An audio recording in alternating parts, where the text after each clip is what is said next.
Resistance zone ಆಗಿದೆ. ಈ ಝೋನ್ಗಳಲ್ಲಿ ಹೇಗೆ ಟ್ರೇಡ್ ಮಾಡಬಹುದು ಅಂದರೆ, ನಿಫ್ಟಿ ನೋಡಿ ಆಲ್ರೆಡಿ ನಮಗೆ 30ನೇ ತಾರೀಕು ಬಂದು ಒಂದು ಡೌನ್ ಟ್ರೆಂಡನ್ನು ಕೊಟ್ಟಿದೆ. ಸೊ ನಮಗೆ ಇಲ್ಲೇನಾದ್ರು ಫ್ಲ್ಯಾಟಲ್ಲಿ ಓಪನ್ ಆಗಿ ಅಂದರೆ ಒಂದು ಪೈವೋಟ್ ಅಥವಾ ಸಪೋರ್ಟ್ ಝೋನಲ್ಲಿ ಓಪನ್ ಆಗಿ ನಿಫ್ಟಿ ಇಲ್ಲಿ ಪೈವೋಟ್ವರೆಗೂ ಹೋಗಿ ಇಲ್ಲಿ ಒಂದು ಬ್ಯಾರಿಶ್ ಕ್ಯಾಂಡಲ್ ಫಾರ್ಮೇಷನ್ ಮಾಡಿದ್ರೆ ನಾವು ನಿಫ್ಟಿಯಲ್ಲಿ ಒಂದು ಡೌನ್ ಟ್ರೆಂಡನ್ನು ನಾವು ನೋಡಬಹುದು.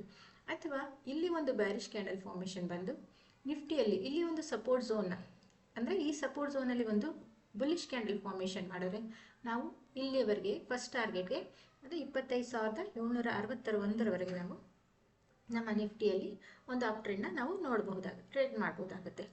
ಅಥವಾ ನಿಫ್ಟಿ ಏನಾದ್ರು ಗ್ಯಾಪ್ ಅಪ್ ಓಪನ್ ಆಗಿ ಈ ರೆಸಿಸ್ಟೆನ್ಸ್ ಮತ್ತು ಪೈವೋಟ್ ಝೋನಲ್ಲಿ ಏನಾದ್ರು ಓಪನ್ ಆದರೆ ಐದರ್ ಇಲ್ಲಿ ಬಂದು ಪೈವೋಟ್ ಝೋನಲ್ಲಾದರೂ ಬಂದು ಇದು ಸಪೋರ್ಟ್ ಝೋನ್ ಆಗಿ ತಗೊಂಡು ಇಲ್ಲಿ ಬುಲ್ಲಿಶ್ ಕ್ಯಾಂಡಲ್ ಫಾರ್ಮೇಷನ್ ಮಾಡಿದ್ರೆ ನಮ್ಮ ಟ್ರೇಡಿಂಗ್ ಬಂದು 26,012ವರೆಗಿಂದ 26,000ವರೆಗೆ ನಮ್ಮದು ಟಾರ್ಗೆಟ್ ಇರುತ್ತೆ. ಇಲ್ಲ ನಿಫ್ಟಿ ಇಲ್ಲಿ ಓಪನ್ ಆಗಿ ಇಲ್ಲಿ ಏನಾದ್ರು ನಮಗೆ ರೆಸಿಸ್ಟೆನ್ಸ್ ತೊಗೊಂಡ್ರೆ, ಸೊ 26,000 ರೆಸಿಸ್ಟೆನ್ಸ್ ತೊಗೊಂಡು ಒಂದು ಬ್ಯಾರಿಶ್ ಕ್ಯಾಂಡಲ್ ಫಾರ್ಮೇಷನ್ ಮಾಡಿದ್ರೆ ಮತ್ತೆ ನಾವು ನಿಫ್ಟಿನಲ್ಲಿ ಒಂದು ಡೌನ್ ಟ್ರೆಂಡ್ನೇ ನೋಡಬಹುದಾಗುತ್ತೆ. ಸೊ ಇದೆಲ್ಲ ಏನಿದೆ ಸಪೋರ್ಟ್, ಪೈವೋಟ್ ಮತ್ತು ರೆಸಿಸ್ಟೆನ್ಸ್ ಝೋನ್ ಏನಿದೆ ಇದೆಲ್ಲ ಬಂದು ನಿಫ್ಟಿ ರಿಯಾಕ್ಷನ್ ಕೊಡುವಂತಹ ಝೋನ್ಗಳು.